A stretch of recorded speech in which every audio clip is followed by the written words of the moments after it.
కాకినాడ జిల్లా తురు నియోజకవర్గంలో మండల టీడీపీ పార్టీ అధ్యక్షులు గాడి రాజబాబు ఆధ్వర్యంలో కోటనందూరు తెలుగుదేశం పార్టీ యువత వెలగా వెంకటకృష్ణారావు తన సైన్యంతో పసుపు జెండాలు పట్టి కదలారు. తుని నియోజకవర్గంలో చేపట్టిన తొలి వసంత వేడుకకు అధిక సంఖ్యలో నాయకులు, కార్యకర్తలు, తుని, తొండంగి, కోటనందూరు, తుని టౌన్ నాయకులు జనసంద్రములుగా కదిలారు. ఈ కార్యక్రమంలో పొలిట్ బ్యూరో సభ్యులు యనమల రామకృష్ణుడు మాట్లాడుతూ రాష్ట్రాన్ని జగన్ రెడ్డి అధోపతి పాలు చేశారని, విద్య, వ్యవసాయము, పారిశ్రామికీకరణ, అభివృద్ధి కార్యక్రమాలను విస్మరించారని, ప్రభుత్వం ఏర్పడిన ఈ సంవత్సర కాలంలో 260 కోట్ల నిధులు అభివృద్ధికి వాడేమని తెలిపారు.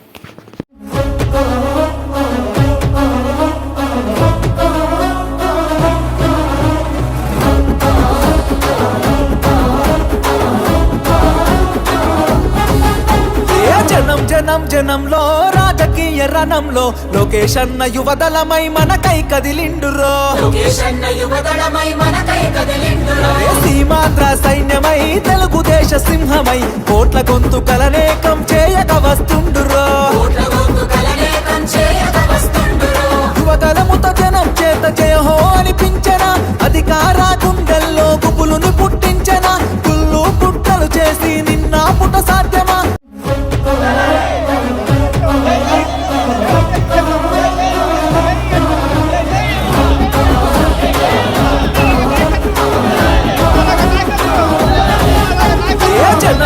జనంలో రాజకీయ రణంలో లోకేష్ అన్న యువదళమై మనకై కదిలిండురో.